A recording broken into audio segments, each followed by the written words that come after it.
Hello everyone, I'm Sarah. I'm 27 years old and many people ask me why I'm single. But I would like to tell you that this was not the case a couple of years ago. I was married to the man of my dreams. However, you do not always get what you hope for in life. The dream of my perfect marriage was shattered when I discovered the shocking truth related to my husband, John. It all seemed perfect in the beginning, as it often does. John and I were close friends. The first time I saw him, I kept staring at him. Emily was my best friend, so I went to her desk. "Hey, Emily, have you seen the new guy, John? He is seriously handsome, don't you think?" "Oh, I noticed him all right. He's quite the eye-catcher. You seem to have a sparkle in your eye when you look at him, Sarah." I blushed at her statement. "What? No, I mean, he's just good looking, that's all." "Uh-huh, just good looking, you say, Sarah? You should go talk to him. Who knows? He might be as charming as he's handsome." "Come on, Em. I'm not sure about that." "Oh, come on. You are single. He's single. It's like fate brought you two together. You never know until you try." "I guess you're right. But what if he's not interested?" "Sarah, confidence is key. Just be yourself and strike up a conversation. Who knows where it might lead?" "Okay, I'll give it a shot. Thanks for the push, Emily." That's the spirit, and if it does not work out, at least you will have a good story to tell. During the coffee break, I spotted him at the coffee machine. He was struggling to use that machine. I rushed to help. I handed over a cup of coffee to him. "Thank you so much, miss." "Hi, I'm Sarah." "Oh, hi, Sarah. I'm John." "If you don't mind, would you come with me after the office? We could grab some snacks and get to know each other." I spoke desperately, but then I felt instant regret. I didn't even want to stand there. "I am sorry, I will just..." John smiled at me, looked into my eyes and said, "Why not? How can I deny this beautiful girl?" I was overjoyed. I asked him out. That was our first date and it went well. We started dating seriously after that. One day, we were sitting on a beautiful park bench. John was staring at me with love, making me blush like a teenage girl. "Do you remember the first time we met here?" "Of course I do, Sarah. How could I forget? It was a day that changed my life." "You always know how to make me blush, don't you?" "Well, it is easy when I'm looking at the most beautiful person in the world." "Oh, stop it. You're going to make me melt." "Sarah, there's something I have been meaning to ask you." "What is it, John?" "Sarah, I love you more than anything in this world. Will you make me the happiest man alive and marry me?" I almost screamed with happiness. John was the most handsome, kind-hearted guy I ever knew. He always used to make me happy. At that moment, I felt like I had got a gift that I always craved for. "Yes, John, a big yes." We hugged each other tightly, sealing our love with a passionate kiss, setting the stage for our journey into marriage and what lies ahead. I could not keep calm. I had to tell my best friend. "Emily, you will not believe what just happened. John proposed to me and I said yes." "What?" "Sarah, that is incredible, but aren't you two just starting to date? Maybe you should take some more time to think about it." "I know it might seem fast, but Emily, when you know, you know. John and I share something special, something deep. I can feel it in my heart." "I get that, but marriage is a big step. You have got to make sure you're on the same page about everything. You've only been dating for a short while." "Emily, I know it's quick, but I have never been more sure about anything in my life. John and I talked about our dreams, our values, our future. We are on the same page and I can see how much he loves me." "Well, if you're sure about it and he makes you happy, then that is what matters most. Just remember, I'm here for you no matter what." "Thank you, Emily. Your support means the world to me. I truly believe this is the right decision. I'm so excited about our future together." We got married in a beautiful ceremony with our close friends and family around. It felt like All our dreams came true. When we exchanged vows and rings, I believed that everything in our lives would be perfect from that moment. During that first year, every day felt like an exciting adventure with my partner. We were in that super lovey-dovey phase, kind of like a fairy tale where love was all around us. We had these sweet little moments, stayed up late talking, shared our dreams. It was like living in a fairy tale. But you know, they say that as time goes on, you get to know the real person behind all the initial excitement and fancy stuff. Well, that is what happened to me. As more time passed, we got used to being married. We started to see each other's flaws, little quirks and imperfections. It was like discovering the not-so-perfect parts of a beautiful flower you loved. I started to get a feeling of being ignored by John. One day, John and I were sitting in the living room. We had a silly fight last night, which went too far. The atmosphere was tense. I was frustrated and decided to talk to John. John, we need to talk. About what, Sarah? You've been so distant lately. You're always on your phone, coming home late from work, and you've cancelled our date nights for weeks. John avoided making eye contact with me. He did not want to answer my question. He gave the usual excuse of workload. It's just work, Sarah. You know how stressful it's been. I understand work can be tough, but it feels like there's something you're not telling me. Are we okay, John? Of course we're okay. It's just I've been going through a lot and I did not want to burden you with it. You should know by now that we share everything, John. When you are hurting, I'm hurting too. Please, talk to me. Okay, Sarah. Do not make it a fight like yesterday. Let me concentrate on my job. He effortlessly ignored me. The conversation was heartbreaking for me. I expected it to get resolved, but it took a different turn. I understood there was no point in talking at that time. Then one day, I was sitting quietly in the office. Emily came near me. Hey, Sarah, what happened? Why do you look so sad? Emily, I've been noticing something lately and it's been bothering me. John has been distant and seems to be ignoring me. We're not like we used to be. Oh, Sarah, I'm sorry to hear that. Maybe he's going through something tough right now. You know, sometimes people need a little space to deal with their problems. Yeah, I've considered that possibility, but it is just so unlike him. We used to talk about everything, and now it feels like he's shutting me out. It is important to communicate with him, Sarah, maybe gently, as if everything is okay, and let him know that you are there for him no matter what. Sometimes just knowing that someone cares can make a big difference. You're right, Emily. I'll give him some time and then have a calm conversation with him. I just miss how we used to be. I'm sure you two can work through this. Relationships have their ups and downs, but if there is love and understanding, you will find your way back to each other. Thank you, Emily.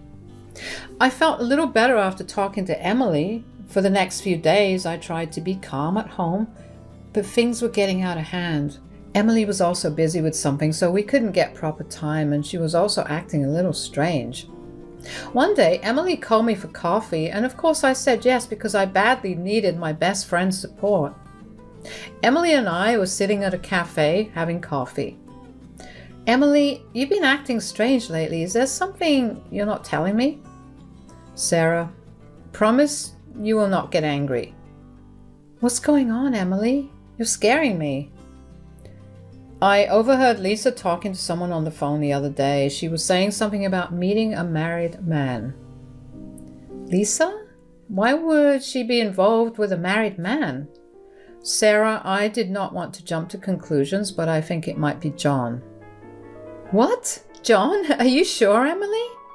I'm not certain, but the pieces just fit together and it terrifies me to even think about it. Emily, this cannot be true. John would never do that to me, would he? My suspicions grew as Emily shared what she overheard, planting the seeds of doubt about my husband's loyalty. That was the reason Emily was nervous around me for the previous few days. Would John cheat on me? And Lisa, she's just 19. How could she get involved with him? The thought of seeing them together gave me chills. I had even seen them together, Sarah, and you were also saying that John had lost interest in you for the past few weeks. So I'm just concluding that he's cheating on you. I started crying. Emily hugged me and gave me support. But I always loved him. Why would he do that to me? Because of your property, Sarah. Do you remember? He was good with you until you gave him your power of attorney. That property is ancestral and it is worth a lot. John had taken advantage of your love. I have made a huge mistake. I'm going to leave him.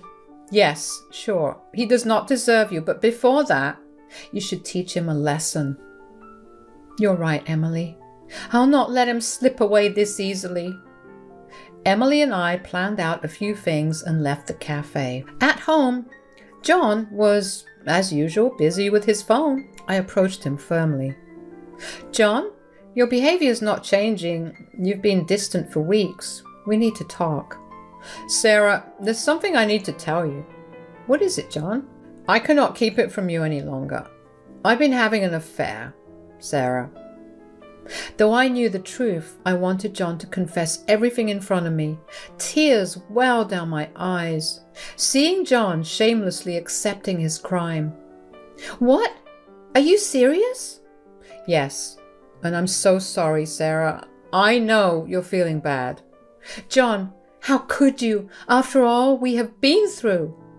I don't know, Sarah. I suddenly started losing interest in you, and I also have another woman in my life now. I was furious. He agreed to have a mistress in front of his wife. He was talking about everything with a cold heart. It felt like he never truly loved me. Who is she? How long has this been going on? Her name is Lisa, and it's been going on for a few months. Our entire marriage, our love, everything we had together. How could you do this? The confession of John's affair shattered me, leaving me with a mix of anger, betrayal, and profound sadness. I was devastated. Our wedding vows, our promises, plans we had together. How could he do this? John left the room. He wanted me to divorce him, and I knew the reason why. John returned after a few hours. I was lying on my bed in the room. Sarah, what do you need now? Sarah, there's something you need to know. What is it now, John? I brought Lisa here because I want a divorce. I thought this would be the best way to make you leave. What? A divorce, and you brought her here? I'm so sorry for everything. This is Lisa, and she's the one I've been seeing. You have got to be kidding me. The arrival of Lisa and John's attempt to force me to leave through this unconventional means left me in a state of shock and disbelief. As I looked at Lisa, I burst into laughter. Both of them stared at me in shock, clearly not expecting this reaction. This wasn't even the worst they had anticipated. John appeared desperate to understand why I was laughing so uncontrollably. Sarah, can you please explain why you're laughing? This is just so ironic, John. No, this is far from funny. Have you gone crazy? I tried to calm myself down. You're right, John. It is not funny at all. But here's the thing. When you are hit with something so unexpected and bizarre, sometimes laughter is the only way to cope. Coping? With what? My expression changed to anger as Lisa spoke. Coping with the fact that my husband, whom I love deeply, chose my best friend's little sister as his mistress. It's like a plot twist in tragicomedy. I never wanted to hurt you like this, Sarah. I know, John, and I know you never felt anything for me. Now, you have made your decision, but that does not change the fact that you did. What happens next, though, is up to me. As I explained why I was laughing, John's face showed a hint of guilt, something I had longed to see before. Lisa was on the verge of tears. I held no hard feelings for her. She was just a curious 19-year-old girl. But John? That was not the only reason I was laughing. There was more to reveal. I can't believe the drama you're creating, Sarah. Please understand that I do not love you anymore. Okay, you want a divorce? Then take it. Just like that? John, there's no point in fighting for something that's over. If you are with Lisa and you do not love me, then I have no reason to stay either. Sometimes things do not turn out the way we plan. It's time for both of us to move on. I left his home. John had married me just for the sake of property, and I knew he would call me back in a few hours. I went to Emily's home, and we were sitting in her cozy living room anxiously waiting for his call. As expected, my phone finally rang. Hello, Sarah. What do you want now? I want to say sorry to her, Emily. I got attracted to Lisa, but I have come to understand the importance of Sarah's love. Shut up, John. You are so shameless. Please, Emily, can I talk to Sarah for a while? Please. I took the phone from Emily, feeling a mix of anger and resignation. What is it? I'm sorry for whatever I've done, Sarah. Come on, John. Don't make me laugh. Looks like you have found out about the power of attorney you just lost because of cheating on your wife who loved you with all her heart. John was momentarily silent, struggling to comprehend how I had acted so swiftly. Sarah, that means you... Yes, that is right. I found out before you could tell me, John, and I knew this was a trap. But I'm not a kid anymore, and there is no love left in my heart for you. Sarah, please, I'm sorry. I do not have anything to survive on. I wish you had thought about that before. Don't expect anything from me now. I hung up the call, and Emily looked at me with pride in her eyes. It took me weeks to move past that incident. It's never easy to let go of someone you once loved. Even though I knew John was doing me wrong, I felt stuck. But in the end, I chose what was best for me and tried to move forward in life, and my best friend Emily was there with unwavering support. I also managed to secure a better job. Emily, thank you for being there for me through all of this. Of course, Sarah. You're stronger than you think. It has been a journey, but I've started to rebuild my life. I got that job offer I've always wanted.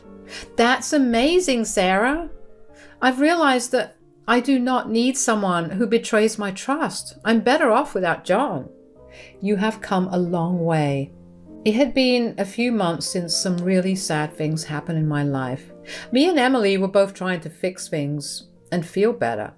Then, one day, Lisa came back out of the blue. She knocked on Emily's door looking very tired and sad, like all the bad stuff from before was making her feel heavy. She was waiting to see how Emily would react. I wondered if Lisa did the same thing as me and left John, or did John do what he usually does and push her away just like he did with me. Despite my lingering anger, I knew that Lisa deserved a chance to speak. With a sigh, I gestured for her to come inside. She approached Emily. Emily, I need to talk to you. What is it, Lisa? I could see that Lisa looked tired, and even though I was angry deep down, I did not want things to get worse. So I signaled for Lisa to take a seat, hoping that talking would help us understand things better. I made a terrible mistake, Emily, but now I want to correct it. I left John and I came back because he's bankrupt now. His bad habits finally caught up with him. And why should we care? I could not stop myself from understanding how Lisa felt. I remembered feeling alone when I left John, so I decided to say something, hoping it would help Emily, who was angry, and Lisa, who was upset, understand each other better. Emily, please let her explain. Emily, I know I hurt you and Sarah deeply, and I regret it every day, but I also know that family should stick together in tough times, and I have nowhere else to go. Lisa, you chose your path when you got involved with John, and I cannot forget how you played a part in breaking Sarah's heart. I felt stuck because I cared about both Emily and Lisa. I've been taught that forgiving someone can make you feel better, so I knew that getting rid of anger could help. Emily, I forgave her because forgiveness is part of the moving on. It is not about forgetting, but it is about letting go of the anger that only poisons us. Emily, I am genuinely sorry for what I did. I will do whatever it takes to make amends. I need time to think, Lisa. This is not something I can decide on right now. Lisa left the house. All I could hope for was to make things right between Emily and Lisa. Lisa was not the one at fault, it was John, and he faced the consequences of his actions. However, I was left with a lasting trauma. I could not shake off the feeling of betrayal, and I still struggle to trust men completely. I hope to recover from this state soon, but at least I had found my emotional independence, and I am happy for that.